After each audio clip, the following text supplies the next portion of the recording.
بسم الله الرحمن الرحیم. السلام علیکم. پروگرام نخ منصرا زیم محمد فهیم زیم عرفان خان. نن تاسو مخه تبا خبر راغلی وی چې ستنګا ملکن ډیویژن کې ډیر زیات تیز بارانونه او بیا د هغې نه پس سیلاب راغی او هغې سیلاب سره په لاره کې که سړک وي او که پل وي د کور چت وي او که دیوال وي هغه هر څه د سیلاب ځان سره وړي دي او دغه اثر صرف ملکن ډیویژن کې پاتې نه شو. د پېښور ډیویژن چې دی هغې کې دننه هم د دې اثرات مخې ته راغله. مردان ډیویژن هم هغې نه متاثره شو. ډي آی خان کې هم دغه اوبه ودرېدې او دغه بارانونه شروع دي. مسلسل چې کوم واقعات دي هغه مخې ته را روان دي. چرده کې چت را پرېوته ورسره مونږ وکتل چې مردان کې هم کور او بیا هغې نه پس یو بل ځای کې د هغې کور دیوال را پرېوتی دی. خلک پکې ډېر زیات جوبل شوي دي. واقعات نور هم مخې ته را روان دي. په سوات کې چې کوم پلونه په دغې اوبو لاره کې راتلل هغه ټول پلونه د اوبو ځان سره وړي دي. د شانګلې چې کوم یو رابطه سړک و مین غټ روډ و هغه هم د وخت کې اوبو وړی دی او رابطه بالکل د هغې ضلعې ختمه شوې ده سوات سره او سره نورو ضلعو سره. عرفان صاحب موږ به کوشش کوو چې زموږ کوم نمایندګان دي د هغې نه اپډیټس واخلو. خو دغه بارانونه چې کېږي د کور چت را پرېوتل ټیک ته کمزورې چتونه دي ځکه راپروز دي. باران ډېر رو د هغې اثر هم و. خو چې کوم زیاتره د علاقې دي یا دغه سړکونه مونږ ګورو نو هغه بالکل د خوړ په غاړه باندې دي. چې کوم دریای سوات دی هغې کې هم طغیاني راغلی ده او چې څومره هغې سره په سایډ باندې هوټلې وي هغه ټول خالي کړی شوي دي. څه ګڼې په وخت باندې څه فیصله نه وه شوې پوه نه و یا دا بالکل یو غیر ارادي غوندې شیز مخې ته راغی او اچانک دومره تیز باران او سیلاب مخې ته راغی؟ فهیم صاحب الرټ خو د مخکې نه جاري شوی خو که موږ وګورو چې کوم په جولای 2010 کې سیلاب راغلی او ډېر ویل کېږي چې هغه د ګلف د وجې نه یعنې ګلیشیر چې و نو هغه شلېدلي و چاودلي او د هغې د وجې نه سیلابونو کې بیا دغه تباهي راغلې وه چې کوم زموږ د مخې هغه تېر شوي دي. یعنی 10 کاله تیر شو د هغې باوجود موږ سبق حاصل نه کړو. حکومتونه راغلل لاړل موږ دا ونه کړل چې هلته حفاظتي دیوالونه هغې ته وتړو. ډېر وخت دی 10 کاله. یو دا دویم دا چې کوم خلک دي او کوم تجاوزات دي په هغې کې را روان دي دریابونو په غاړه باندې کورونه جوړوي هغه جوړوي او چې کوم دغه ریپورټس مخې ته راځي چې څومره تجاوزات مخې ته راغلي دي دریای سوات او په هغه عقله باندې هم هغه بیا ډېر زیات نقصان ورسي. کوم چې تازه ترین اپډیټس دي موږ رابطه وکړله د پی ډي ایم اے سره خیبر پښتونخوا سره د هغې نه اپډیټ واخیستلو خو هغې وایي چې موږ سهار ریپورټ جاري کړی دی او دغه سهارني ریپورټ تر مخه 2 ماشومان په هغې کې مړه شوي دي 14 تنان زخمیان شوي دي 10 کورونو ته جزوي نقصان رسېدلی دی او 4 کورونه مکمل تباه شوي دي. خو هغې دا وایي چې به اپډیټ ریپورټ یعنی تازه ترین ریپورټ به موږ د شپې 11 یا 12 بجې جاري کوو. موږ کوشش کړی دی چې د پی ډي ایم اے ډي جي سره خبرې اترې وشي او هغه موږ سره دغه معلومات شریک کړي چې دا وخت کې په پوره صوبه کې څه صورتحال دي څه چلیږي او پی ډي ایم اے دا وخت کې د هغې لپاره څه کوي. بیا چې کوم دا وخت کې سیلابي ریلا را روانه او د هغې کوم تازه ترین صورتحال دی هغه وایي چې ډېر زیات نقصان شوی دی په سوات کې بحرین کې مدین کې او د هغې کې چې کوم دریای سوات دی دریای پنجخوله ده د هغې اوبه یو ځای کېږي او دا به بیا راځي دریای کابل ته او دریای کابل چې کومه لاره ده کومه مخه ده نو هغې سره نقصان رسېدی شي بیا زموږ 400 ضلعې ته او زموږ نوښار سیمې ته چې کوم پراته دي په دې علاقو کې ځکه چې د اوبو بهاو کم یادوي نو هغه ډېر زیات دی او هغه ډېر زیات خطرناک دی. های الرټ جاري شوی دی پرون بله ورځ نه اوس هم په 400 کې دغه صورتحال دی په نوښار کې دغه صورتحال دی چې کوم ریسک کورونه دي یا کوم علاقې دي کوم کلي دي هغوی ته ویلی شوي چې تاسو محفوظ مقاماتو ته منتقل شئ. الریډي چې کومه د سیلاب یا د هغه ریلا را روانه ده د هغې کوم زیاتوالی دی ظاهریږي دا یا ویلی کېږي دا چې هغه را رسي 400 ته یا نوښار ته نو خدای دې نه کړي چې هغه سره ډېر زیات نقصان ورسوي. فهیم صاحب دا وخت کې موږ سره د سوات نه سینیر صحافي د مشرق اخبار سره وابسته فیاض ظفر صاحب ټلیفون د لارې شریک دی د هغې نه هم تازه ترین اپډیټ اخلو رای اخلو. فیاض ظفر صاحب تاسو ته پروګرام کې هر کله وایو ډېر مننه جی فیاض ظفر صاحب الرټ هم جاری شوی او د سوات دریای سوات دغه باندې چې کوم سیلابي ریلا را روانه ده وایي چې ډېر زیات نقصان شوی دی دا وخت کې څه صورتحال دی څه نقصان شوی دی جاني څه نقصان شوی دی مالی څه نقصان شوی دی؟ دا چې سهار کم د چیل فولټ چې دی هغه راوته نو هغې پوره نقصان کړی دی او اکثر درې هغه پلونه چې د خړ نه آس پر کلي ورسره ملاوي نو هغې وډې دي او د دې سره د دراج چې کمپول دی بارین کې نو هغه ډېر زیات په تیزۍ باندې روان دی سیند ته. نو هلته چې کوم د بحرین زوړ پل دی نو په هغې ډېر نقصان رسولی دی. ورسره د بحرین په سیند کې یو غټه ګټه باندې یو جومات جوړ دی چې 2-3 پیړۍ اوبو خلک یې بیا جوړوي. نو هغه چې دی نو تقریبا روان دی. سهار په 9:30 بجې باندې چې د اریګیشن ډپارټمنټ کوم فلډ سیل دی د هغو مطابق د خوازخیلې په قام باندې سهار په 9:30 بجې باندې 15,000 له پاسه کیوسک اخراجو د اوبو دا شان بیا ماسپښین چې د اخراج 1,000 ته ورسېدو او اوس مستقل باران روان دی په سوات کې هم په میداني علاقو باندې هم په بالایي علاقو باندې. نو سوات په سیند کې د 15,000 نه سیوا کیوسک اخراج دی او دې ته موږ وایو چې دا د کم غړي درجې سیلاب چې دی هغه دا راته ووایه فیاض صاحب دا راته ووایه چې کوم دغه اوبه دي دا په خپل خوړ کې روانې دي دغه خوړ مخکې مو اوس هم دی آخر دې ځله تباهي ولې زیاته ده؟ کال 2010 کې هم تباهي ډېره زیاته وه اوس هم ده وجه څه ده چې دا خوړ کې اوس تباهي مخې ته روانه ده؟ اصل کې داسې شي چې دا کله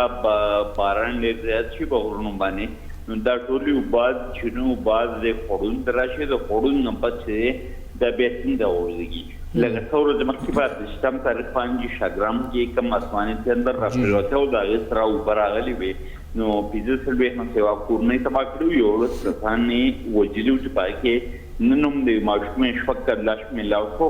2 کسان ته یې لاپرځې دي 2010 سیلاب د الله نه راولي خو ډېر تباکونو خو دا کوم حالات چې روان دي او باران د موسمیاتو محکمو سبا د جمعې ورځې پورې په مسلسل باران روان دي نو په دې باران کې الله دې نه کړي که آسماني بجلۍ چې په غرونو باندې رالې نو بیا به صورتحال چې کوم اوس روان دي د 2010 نه سیوای او که آسماني بجلۍ الله دې نه کړي چې هغه رانلې نو بیا به دا هغه شان خطرناک سیلاب دی او کله چې انتظامیې چې کوم سیلانیان دي هغه پر راځي په بندیز ورو کلام بارین کې ټولې د سنبار چې دی خالق له او هاي الرټ دی او په دې ټیم کې ټول پورونه او سین چې دنو پای کې دا سیلاب چې نو په چتر روان دي. فیاض ظفر صاحب ویل کېږي دا چې کوم د مدین بحرین او بیا کالام د سوات سره کوم دغه رابطه سړکونه نو هغې ته هم ډېر زیات زیان رسېدلی نقصان رسېدلی دی او دغه بره علاقو رابطه منقطع شوې ده کټ شوې ده آیا واقعي دغه صورت حال دی؟ داسې چې د کالام بارین مدین چې کوم غټ سړک دی نو هغه فلحال ټیک دی هغې ته نقصان نه میلاو شوی چې هغه د بارین کالام منځ کې ایشین ډیولپمنټ بینک جوړ کړه او د چغدرې بارین منځ کې USAID جوړ کړه کوم د خوځښتي سیټ دی د سعودي عرب حکومت په مالي امداد جوړ شو د غټې وډې شوې د هغې وجې نه د اوبه چې دی نو د وډې نه واپس راځي د باجرې غټې وډې دي خو کم لیک روډونه چې دي په چیل مدین باندې په داسې طرفونو باندې د خوړ چې کوم نقصان رسولی نو هغې ته زیان رسېدلی دی او هغه خراب شوي دي خو د کالام بحرین مین روډ چې دی ټیک دی صرف بحرین کې چې کوم زوړ پل دی نو هغې ته زیان رسېدلی دی او په هغې باندې نوي پل باندې ټرافیک روان دی خو زوړ پل باندې ټرافیک چې دی بدل شوی دی. صحیح ډیره زیاته مننه فیاض ظفر صاحب دغه تفصیل شریک کولو. فهم صاحب ډیر زیات نقصان هغه وی چې روان دی او چې کوم حالات روان دي او کوم موسمیات او کوم پیشنګوئی ظاهر کړی دا دغه سلسله جاری و راتلونکي ورځ 2 د پاره نو الله دې نکي چې 2010 صورتحال هغه سره مخشوبه کې دغه نه زیات نقصان دا کې موږ سره چترال نه نمائنده سید نذیر حسین صاحب ټلیفون دلاري شریک دی راغی نو هم تفصیل اخلو. السلام علیکم سید نذیر صاحب. سید نذیر صاحب آپ کو آواز آ رہی ہے؟ بخنه غواړو غالبا هغوی سره دا رابطه ونه شوه د ټلیفون د لارې بیا لاره فرض چې ذکر وکړه چې دې وخت کې څنګه اوبه روانې دي او بیا یو یاره دا هم وه چې آسماني تندر را نشي او که هغه راغې آسماني بجلي راله نو نقصان به دې نه هم زیاتېږي. خبره دا را چې هاي الرټ جاري شو یو ورځ کې لکه سهار تقریبا 15,000 کیوسک اوبه وې او اوس لږ ساعت اول هغه 15,000 نه وړی دی 15,000 کیوسک تقریبا ډبل ته دا خبره رسي چې هغه ورسېده په یو ورځ کې دننه زموږ ادارې څومره تیارې وي. سوات ډېر غټ ډسټرکټ دی، ډېر لرې پرتې سیمې پکې پرتې دي چې هغې ځای ته خلکو ته دوی څومره اکسس دی چې کومه واقعا نن څلور ورځې اول شوې وه، نن په هغې کې ماشومه روزي لګیا ده. مونږ کتلی چې سیکټر ریلیف هم تللی و، هغې کې ډي جي ریسکیو 1112 هم هلته تللی و، وزیر اعلیٰ صاحب په خپل هلته ټیم ولېږل، فضل حکیم صاحب هلته لاړه چې مونږ لاړو، مونږ هر څه ګورو او هر څه به کلیر شي. اوس پورې پکې 2 کسان غیب دی، پتہ نه لګي، مطلب چې مونږ تیار نه یو هغې فلیش بلډ چې راځي یا چې کوم عام صورتحال کې کوم سمندر ویږي د هغې اوبو د هغې بهاو هم ډېر زیات تیز وي. زموږ سره ریسکیو ټیمونه یقینا چې تللي دي، اوس هغه کوم ځای کې ډوب شوي دي، هغه خلک کوم ځای کې دي، یقینا د هغې تلاش یې نو هغه یو ګران کار دی. کوم ځای کې دوی بیا بند تړي عرضي طور باندې داسې بند چې هغې کې دغه خلک دغه ماشومان دغه راوباسي، هغه په خپل ځای باندې. دویم خبر دا دی چې کوم دې وخت کې صورتحال موږ سره مخې ته دی، هغه د پی ډي ایم اے یا د ریلیف ډپارټمنټ دا دی چې منګ ټول زیات فند چې دی نو هغه موږ په کورونا کې خرچ کړی دی، ځکه چې الریډي موږ ایمرجنسي ډیکلیئر کړی وه، حکومت ایمرجنسي ډیکلیئر کړی وه او الریډي په هغې کې زموږ اربونه روپۍ خرچ شوي دي چې کوم قدرتي آفتونه راځي د هغې دپاره ټوکن اماونټ لږ رقم د ډپټي کمشنر سره پروت وي، خو چې داسې قسمه حالات مخې ته راځي نو هغه پیسې بیا د هغې دپاره مکمل نه وي. چترال نه موږ سره بیا فهیم صاحب نذیر حسین صاحب ټلیفون د لارې شریک دی. السلام علیکم نذیر حسین صاحب. السلام علیکم سر. وعلیکم السلام. نذیر حسین صاحب کیا صورتحال ہے چترال میں جو سیلابی ریل آیا ہے، کتنا نقصان ہوا ہے؟ چترال میں تو یہ 4-5 دنوں سے بارش جاری ہے، اس وجہ سے ریشن کے مقام پر کافی نقصان ہوا ہے. 15-20 گھروں کو شدید نقصان پہنچے جزوی طور پر، اور اپر چترال کو ملانے والا واحد راستہ ابھی تک مکمل بند ہے. اس حوالے سے ہم نے آج ڈپٹی کمشنر اپر چترال سے بھی رابطہ کیا تھا، انہوں نے کہا ہم نے پاک آرمی سے رابطہ کیا ہے کہ عنقریب پل بنائی جائے گی. اس حوالے سے 3 تاریخ کو اب چترال کے لوگوں نے بڑے جیسا حکومت کے خلاف احتجاجی ریلی نکالنے کا بھی پروگرام کیا ہے، اور اس حوالے سے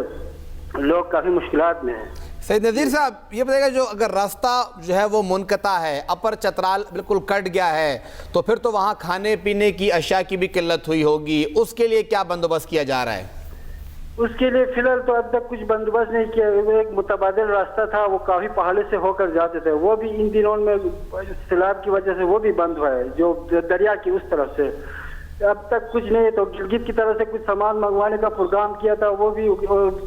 گلگت کی طرف سے بھی، وہ شمدور کی طرف سے وہ بھی راستہ بھی ان دنوں میں بند ہوا ہے. لاسپور اور پھنڈر میں کافی سیلابی ریلیاں، اس وجہ سے وہ فی الحال کوئی لاہ عمل نہیں کیا ہے. ڈپٹی کمشنر کہہ رہے ہیں کہ ہم کوشش کریں، اسسمنٹ کر رہے، جو ہو جائے گا ہم ہر طرف سے لوگوں کو امدادی سامان پہنچائیں گے. اور اس طرح غیر سرکاری اداروں نے بھی اپنی طرف سے ریلیف پہنچانے کے لیے وہ پل کی اس طرف جمع کیا ہے، انہوں نے وہ نکالنے کے لیے وہ ادھر ایک کیبل کار لگایا، اس کے ذریعے تھوڑا بہت سامان نکالتے ہیں. جی تو نذیر حسین صاحب یہ جو اپر چترال ہے ریشن جہاں پر وہ ایک پل بھی سیلابی ریلے کی نظر ہو گیا ہے، کتنی آبادی ہیں جن کا رابطہ منقطع ہے یا ادھر کوئی عارضی طور پر بندوبست کیا گیا ہے؟ سر وہ تو پورا اپر چترال پورا ڈسٹرکٹ منقطع ہوا ہے نا. یہ تو لوور چترال اور اپر چترال کے درمیان میں یہ پہلا گاؤں ہے جو ریشن جی، تو پورا اپر چترال کی ڈسٹرکٹ اس حوالے سے منقطع ہو گیا ہے. اچھا تو جو وہاں پر ریسکیو کی سہولیات ہیں، کچھ نظر آ رہا ہے آپ کو اس پل کا جو رابطہ منقطع ہے وہ بحال کرنے کے لیے؟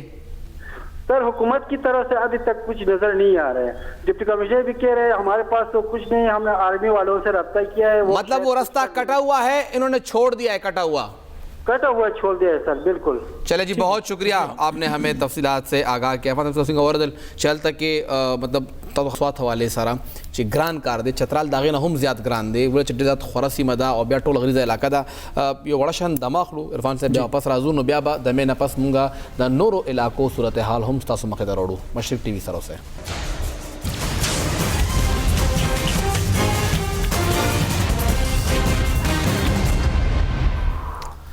پروگرام کې یو ځل بیا هرکلی خیبر پښتونخوا په مختلفو سیمو کې سیلابي ریلې را روانې دي چې هغې نه جادي او مالي نقصان کیږي. دا وخت کې موږ سره د پروونشل ډیزاسټر مینجمنټ اتھارټي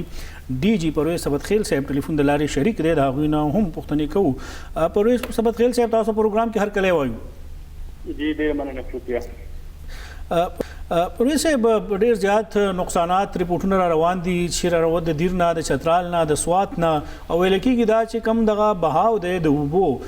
دریای کابل نه بعد بیا 400 او نوخار ته هم خطره ده. څه تازه ترین صورتحال دي ستاسو سره په دغه اقلا؟ دا چې په خالي په تیرو لسو ورځو کې دا دریم د باران سپیل دی دا دوه باره کې خبره نه کوم په کم بیګار چې کوم باران دی او کوم مونږ ته اندازه چې دینه په نقصان زیات کیږي دا غي باندې خبره وکم. بیګار چې کوم باران دی هغه مونږ بالکل ډیسټریکټ سره مختلف چې کوم مونږ ټیلیمټریک سټیشن دی هغه سره بالکل هغه د ریډینګ مطابق دی وخت کې په چک دره کې مونږ تقریبا 84 کیوسک دا چې دی کوانټم چې دی او هغه روان دي دا په موست پروبابلی تقریبا 11:30 بجې پورې چرته او نوشهره تر اوسه نو د دې مطابق خو البته کې بحرین کې سوات کې داسې معمولی ډیمیجز هم کړی دي او سو رابطه پورونه چې دی هغه لږ ډیمیج کړی دي. د علاوه ځاني نقصان په کې ډیر زیات نه شوی اوس پورې موږ ته ریپورت مطابق دوه کسان چې دی هغه فوت شوي دي او بیا لږ زخمیان شوي دي او تقریبا د اوس مخام اطلاعات ریپورت مطابق 33 کورونه چې دی هغه پکې عمر شوي دي. دا اوبه چې کوم تاسو ما وایي چې په چک دره کې په دې وخت کې تقریبا 184 کیوبیک فیټ دي د اوبو د کوانټم چې دی دا به تقریبا 11:12 بجې پورې چې نوخار ته راوځي چونکې موږ سره هیستوریکلی نوخار ته یا مسافري ته افیکټ ډېر زیات غټ نقصان نشته تر هغه پورې چې څوک پورې مطلب کو فرض کړه دا باران دا کوانټم اکراس د بورډ لیفت رائټ د څومره چې علاقې کې دې کې سیوا نشو موږ فورکاست کوو چې دا تقریبا د 1,20,000 پورې نوشهره پورې د دې دا کوانټم چې دا جوړیږي هغه نه هیڅ نقصان خبره ماته ښکاري نه ځکه چې موږ سره هاي فلډ ریکارډ چې کوم دی دغه لپاره د نوخار لپاره نو هغه د 1,40,000 نه هاي شروع شي او ویری هاي چې 2 لک نه شروع شي. موږ سره 2010 فلډ چې کوم دغه دی کوم بیس لاین دی هغه 4 لک دی نو ایسه دی په بو سره خوښه کې بیک کې دي شي لګ او بخوري شي او معمولی مطلب دا چې لګ نقصان کی یعنی هم موږ دې چې چرته دا او نوخار چې دی هغه ان بورډ ساتلي دي ویلې دی چې تاسو په فیلډ کې خپل کسانو ساته او په فرض کا مطلب دا چې خلکو د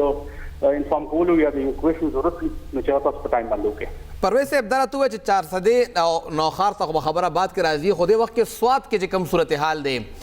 سوات کې او شانګلا او بیا وسره موږ چترال ته ګورو نو اخوا اوس پورې څه صورتحال دی او هغه کوم ډسټریکټ ایڈمنسټریشن دی تاسو سره رابطه کې دي هغوی څه د پورې ګامونو ته پورته کړي دي؟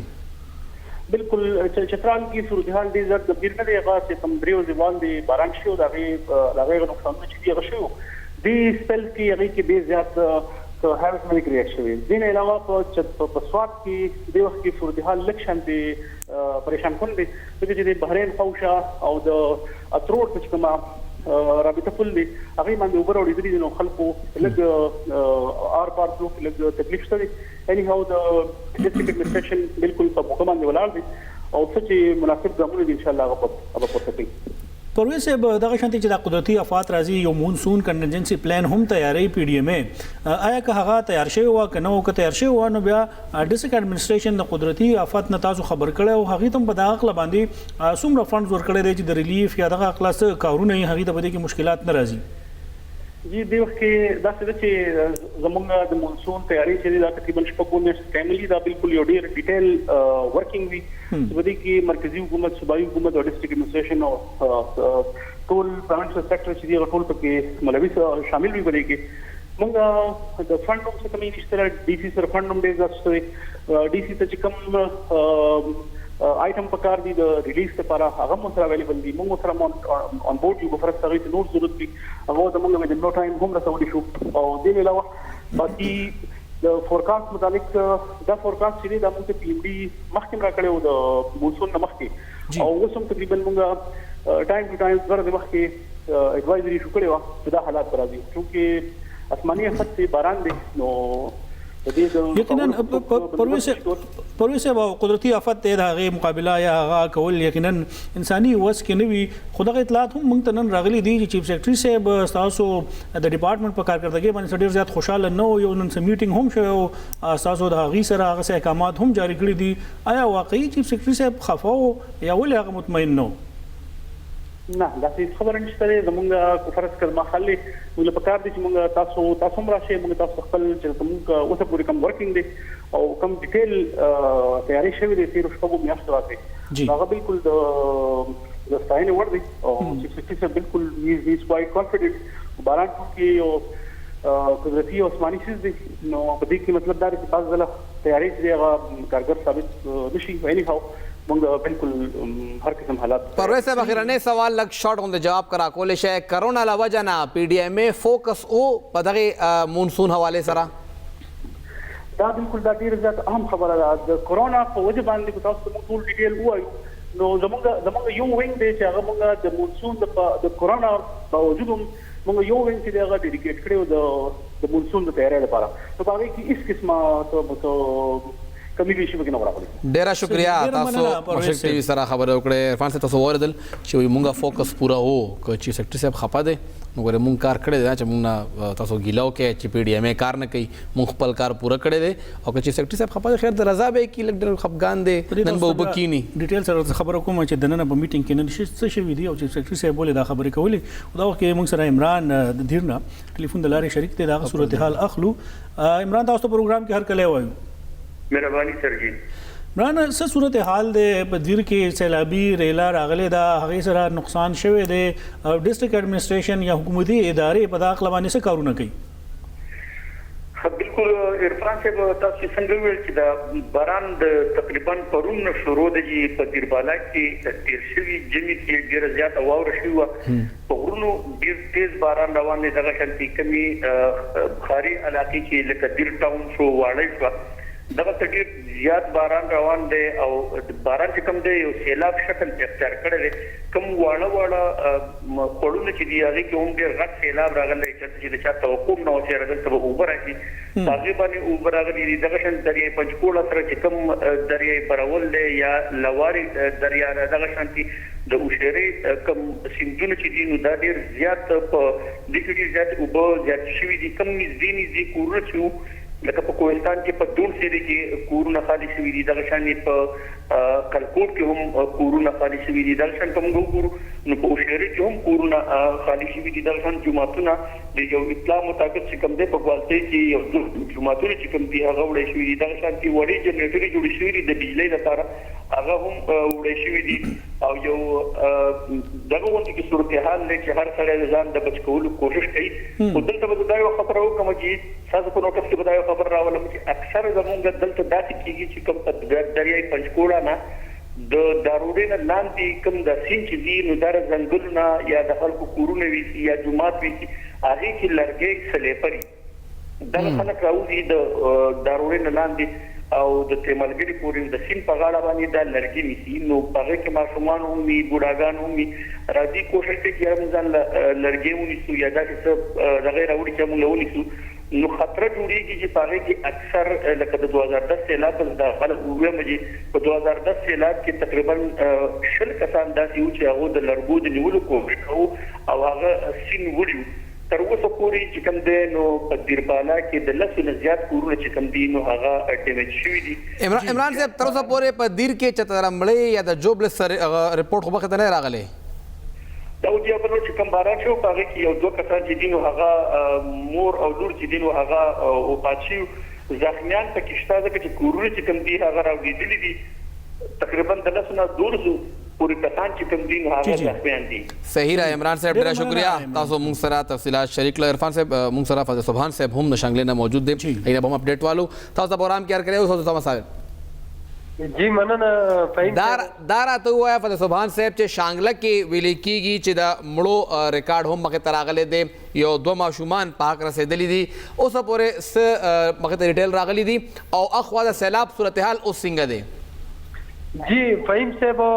د څنګه چې 2010 کې سیلاب راغلی او هغې ملکن ډویژن او په خاصه توګه شانګله کې ډېر زیات نقصانات کړي دغه شانې د 2010 نه پس نن بیا شانګله چې دا هغه شانې صورتحال سره مخامخ شوې ده. نن شانګله کې دغه باران دغه سلسله چې ده دغه اوس هم دوام لري او دغه باران چې دی بغیر څه د وقفې نه دغه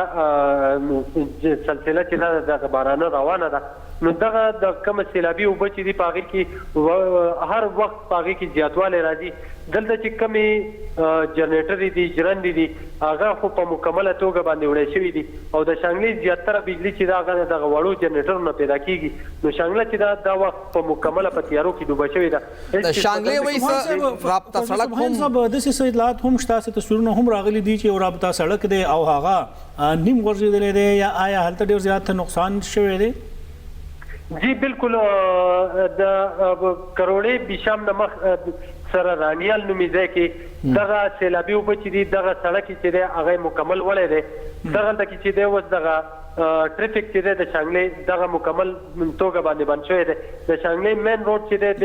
2-3 ځای چې دی د لینډ سلایډنګ نم بند دی او په دغه رانیال په مقام کې دغه د سیلابي اوبو ښکار شوی دی. دغه شانې د شانګلې دغه نور روډونه چې دي هغه کچکیسر روډ دی، کاغه پورن مارتوم روډ دی، ټووا روډ دی او لندر اجمیر روډ دی. دغه روډونه او دغه سره کوم واړه روډونه چې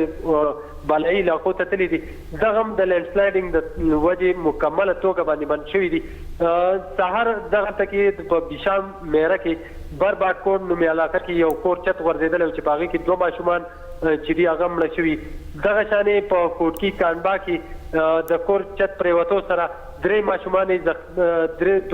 زخمیان دي او په هغې کې 3 زنانه چې دي هغه جوبل شوي دي. دغه شانې د 10 نه زیات نور کورونه چې هغه یو کور په خادنګ چکیسر کې دغه شانې په شاپور شونیال نومي علاقه کې. صحیح شوه، ډېره شکریه. تاسو موږ سره ټول تفصیلات شریک له شانګلې حوالې سره.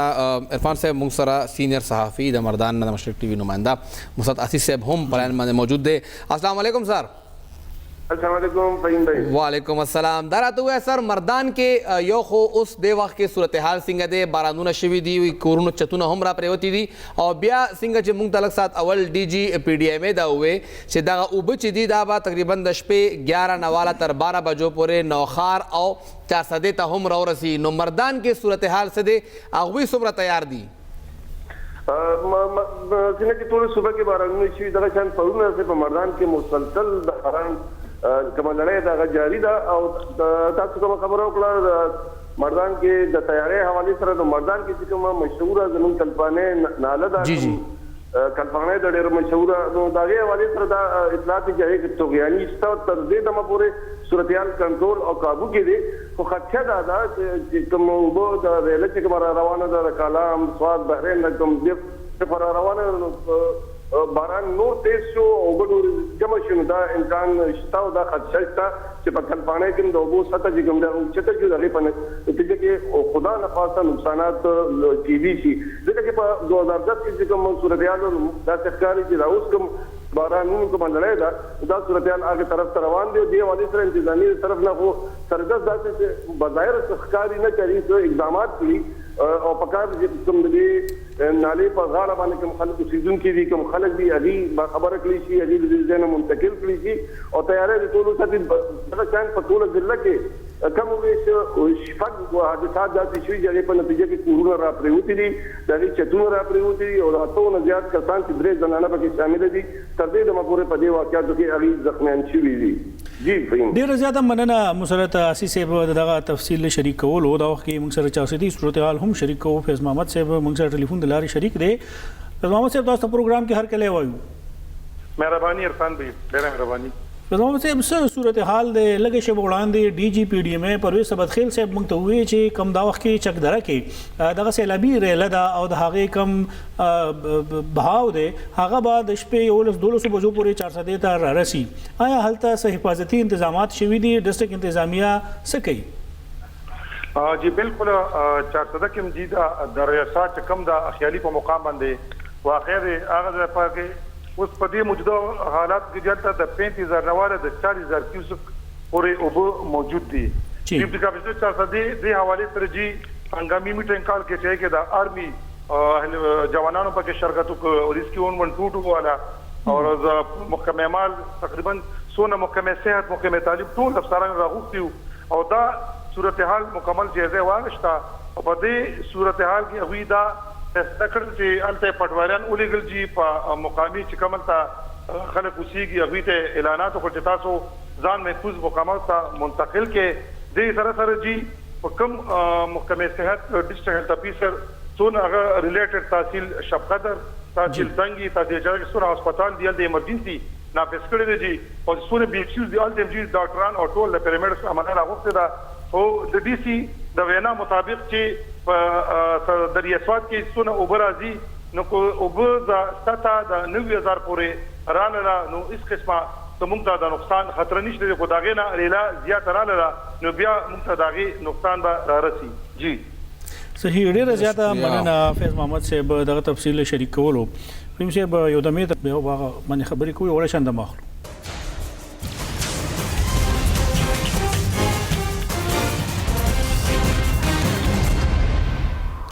تاسو ته پروګرام کې یو ځل بیا هرکلی وایو عرفان صاحب تاسو د سوات اپردیر چترال شانګلا مردان چټلو صورتحال واورېده دې وخت یو ویډیو په مشرق ټي په سکرین به چلیږي تاسو ته اوبو ته وګورئ نو یو خواته هم بلډینګ دی بل خواته هم بلډینګ دی دغه بلډینګونه دغه اوبو په لاره کې څنګه رالل مخکې خو دا بلډینګونه دی خو نه و که نه اوبو لاره وه چې کله دا بلډینګ جوړېده آیا اخوا ډسټرکټ ایډمنسټریشن ودو هغه ته ښکارېده نه چې اوس دوی وایي چې موږ هغه ځای خالي کړ خلکو کورونه خالي کړل هوټلې خالي شوې نو مطلب دا ده چې دا هوټلې دا کورونه دغه بلډینګونه د اوبو په لاره کې جوړ شوي دي او دا غیر قانوني دي تاسو د خلاف کاروایی نه کوئ لګیا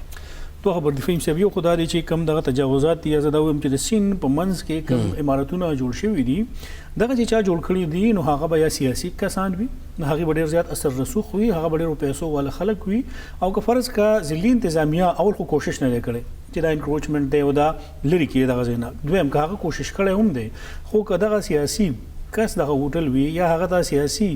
د خلکو آشیرباد حاصل وي بیا ډیپټي کمشنر دومره وس نه رسي چې هغه دغه شیزونه ختم بالکل چې کوم اطلاعات شریک شو یا فیض ظفر صاحب موږ ته وی چې هغه کې ډیر زیات خلکو سیلګر راغلي دي د پورا پاکستان د مختلفو برخونو زیات تر خلک دا وی چې الته هغه ون خطل پاتې شو ډیر خلک چې په دغه هوټلو کې هغه رهایش اختیار کړو هغه سین ومنځ کې جوړ شو نو هغه هغه نه لری کړی شو بل زینو ته هغه شو سوال دا دی چې موږ بیا دا خبره کوو چې لس کال تیر شو ټیک دی قدرتي آفت ته د هغه مقابله نشي کېدای دا ممکن نه وي چې هغه سیلاب هغه منګي سار کو او آیا د هغه نه بچ کېدو لپاره خو مونږه احتیاطي تدابیر خپلول شو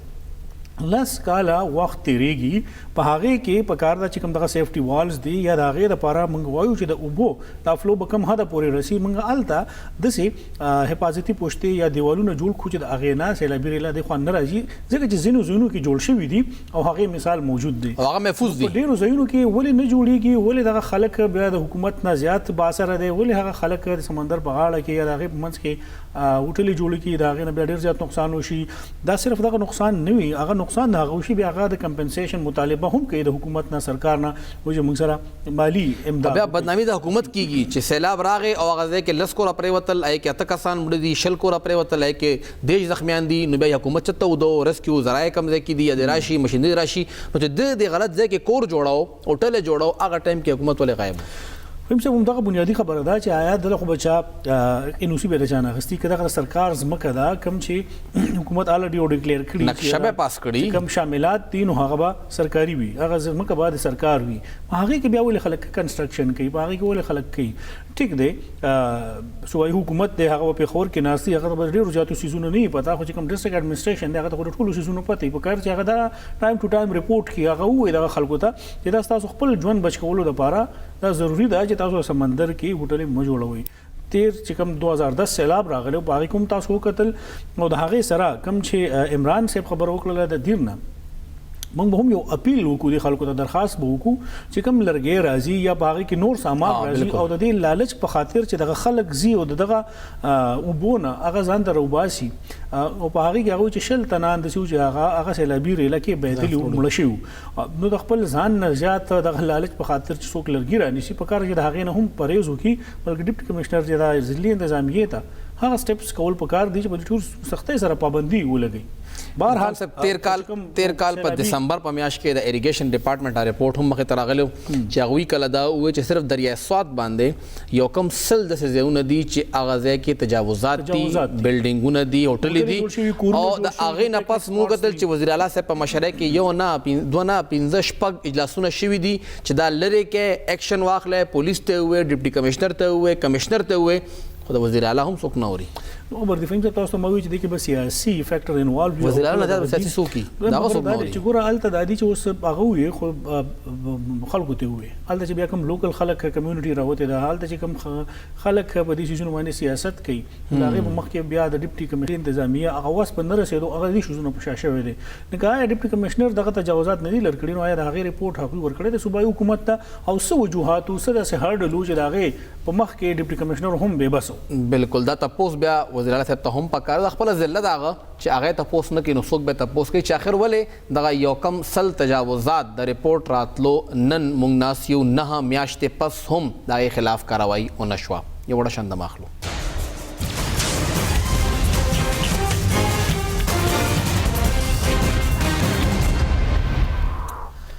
پروګرام کې یو ځل بیا هرکله فهم صاحب د مسلم لیگ نون او د تحریک انصاف جګړه د 2 کال وشو 2.5 کال وشو ختميږي نه او نن چې کوم د ایون فیلډ ریفرنس او په هغه کې مریم نواز بیبي او کیپټن صفدر عدالت ته پیش شو. عدالت نواز شریف صاحب ته د 9 ورځو مهلت ورکړی دی چې هغه سرندر کړي. نواز شریف صاحب ویلي چې دا صحت ټیک نه دی او د بهر نه چې کله هم راتلو اجازه ورکو ډاکټرانو نو هغه په هغه ورځ راشي. بهرحال دغه جګړه د 2.5 کالونو روانه ده او د هغې څه حل نه راوځي. ټولې ادارې زمونږ د ملک په هغې کې لګیا دي هغه وایي چې دا خبره څه طرف ته جوړه شي خو دا هېڅ سمون نه خوري. د قوم د وخت او پیسه هم ضایع کیږي. ټول خلک هم په دې خبرو باندې لګیا دي چې اخر دې مسلې حل به څه راوځي خو د چا سره هم هغه فارمولا نشته چې دا خلک کینې کوششونه وشو خو بیا هغه په شا شو. ان هاوس د تبدیلیانو خبرې راغلې که شهباز شریف صاحب څه ډیسیژن اخلي هغه ته بیا په کور کې خفګان جوړېږي نه د هغه سره د پارټۍ خلک پارلماني هغه دومره دي چې د هغې په فیصله وکړي. بالکل دا یو مشکل شهباز شریف صاحب ته روان دی. خو نن چې کوم دغه عدالت ته پیشي وه اسلام آباد کې او د هغې نه بعد بیا مریم نواز بیبي څه خبرې اترې کړې دي هغه اورو چې هغه څه وایي. جو انہوں نے اعتراف کیا جو انہوں نے کنفیشن کیا وہ ایک جسٹس کے منہ پہ دھبا تھا جس کو دھونے کی کوشش کی گئی اور بہت اچھا کیا گیا. اب آگے بڑھ کے نواز شریف صاحب کا وہ فیصلہ بھی ختم کر دیں جو اس کے نتیجے میں سامنے آیا. ان کا علاج مکمل ہوگا اور ان کی حالت خطرے سے باہر ہوگی. وہ پہلے دن واپس آئیں گے پہلے دن واپس آئیں گے. لکه هغوی بار خوشحاله نه دی هغه وایي چې زه واپس ځمه ډاکټران نه پرېږدي. دا عوامي لیډر دی چې هغه عوام له تلل غواړي او دوی بار بار بهاري ساري. خو یو خبره سره بله ډېره ښکلې وکړه وایي جج ارشد شریف صاحب چې کوم ارشد ملک صاحب و هغوی چې کومه خبره کړې وه نو تاسو د هغې نه پس اوس دا ټول کیس ختم کړئ ولې چې هغه دا په خپله مني چې هغه دا فیصله د چا په وینا باندې کړې وه نو اوس د هغې فیصلې هېڅ قسمه څه جواز نه جوړېږي او دا یو تور داغ دی د انصاف په مخ باندې دا مریم نواز بیبي ووې. بهرحال چې کومه خبره دا ده چې اوس عدالت هم دقه وي تاسو سرنډر کوئ مونږ ته تاسو تللی یو خاص مهلت تاسو اغوستی و عدالت نه او تاسو له حکومت اجازت درکړو څنګه چې ذکر هم کړو چې موږ نه دی لېږلی دا خو پنجاب حکومت پرمیشن ورکړی دی او هغوی پوه شه د هغوی کار پوه شه. اوس عدالت ورته تاسو واپس راشئ او واپس هغوی راځي نه تقریبا دغه 9 میاشتې برابرېږي لګیا دی چې هغه علاج کوي او علاج هم ونه که منځ کې کرونا راله اوس دې وخت کې هغه ته راټوي ته چهلقدمي کوه نو 9 ورځو کې دننه به داسې کم داسې جادو بوشي چې نواز شریف صاحب به واپس راشي ټیک ټاک به هم شي عدالت ته به هم پیش شي. ما ته خو نواز شریف صاحب واپس نه ښکاري. فریب صاحب دغه چې کوم کیس راغلی نو احتساب عدالت په 8 جولای باندې د تیر کال هغه په دغه ایون فیلډ ریفرنس کې نواز شریف صاحب ته 10 کاله قید او جرمانې سزا دغه کړې وه. مریم نواز بیبي ته د 9 کالو قید او جرمانې او کیپټن صفدر صاحب ته د 1 کال قید هغه سزا ورولې شوې وه. بهرحال چې کوم بیا میډیکل رپورټس رالل او د هغې په بنیاد باندې پنجاب حکومت هغې ته د بهر تلو اجازت ورکو او د هغې نه بعد نواز شریف صاحب د هغه ځای نه تصویرونه مخې ته رالل د هغې نه وفاقي حکومت ته دا وایي چې نواز شریف صاحب په هر صورت راغستل غواړي. که زمونږ د سیاست محور دا وي یا زمونږ د حکمرانۍ طریقې کار دا وي چې 2 کاله تیر شو او موږ هم حق د نواز شریف صاحب نه ګول چکر تھاو او نور ټول شیزونه هم سایت خو دي یعنی موږ په کرونا باندې سیاست کوو، موږ په سیلاب باندې سیاست کوو، موږ په باران باندې سیاست کوو، موږ چې کله په کراچي کې برش باغی سیاست کوو، موږ د پیښور BRT کې کرپشن شوی دی نامکمل مذهب باندې سیاست کوو، مذهب باندې سیاست کوو. دا هغه خبرې دي چې په دې هر یو سیاسي جماعت د خپل مقصد لپاره استعمالي په تیر وختونو کې هم شوي دي او اوس هم دا کارونه روان دي. سوال دا دی چې کوم وعده د قوم سره شوی وای یا کوم خبرې اترې شوی وي چې دا کوم پیسې پټې شوی دي دغه ټولې پیسې راوړي دا په دې خزانه کې واچوي چې د ملک د حالت خشي هغه طرف ته هغه باندې څوک هم خبرې نه کوي. کرپشن بکېدو هغه کرپشن اوس څومره ایثار شوی دی، هغه کرپشن نه زمونږ خزانې ته څومره فایده رسېدلې ده هغه تفصیل موږ سره څوک نه شریک کوي. یعنی چې 2.5 کاله مخکې کومې خبرې موږ د قوم خلکو اورېدې هغه نن هم اوري نو دغه څه حاصل نه وي. دا د وخت هم زیاده د قوم هم زیاده خلکو له هم دوکا ورکول دي. مسلم لیگ نون یا نواز شریف صاحب چې کوم وي په قیادت کې ټول خلک رايوځي کیږي به هغه وایي چې دا خطر هم ده که دوی راځي نو په ایرپورټ باندې د گرفتارۍ امکان دی مختلف هغه راځي. یا تاسو هغه وکتل د مسلم لیگ نون کارکنان چې کله مریم نواز وی پیش کېدل او هغه بعد بیا هغه افراطفری جوړه شوله حالات خرابېدو طرف ته تلل یا د هغې کوشش کېدلو. تېرو وختونو کې دا کارونه ټول هم تحریک انصاف کړي که دا د پیپلز پارټۍ حکومت هغه وخت کې هم مسلم لیگ نون دا کارونه کول که د مسلم لیگ نون حکومت او نور جماعتونو به د هغې دا کارونه کول. دغه درنې سیاست چې دی هغه پاکستان کې دغه یو زوړ تاریخ لري. آیا موږ په راتلونکي وختونو کې یا د کوم موجوده حالاتونو چې موږ تېرېږو موږ د دې خبرې نور څونه جوګه کېدی شو چې موږ به په هر یو شیز باندې سیاست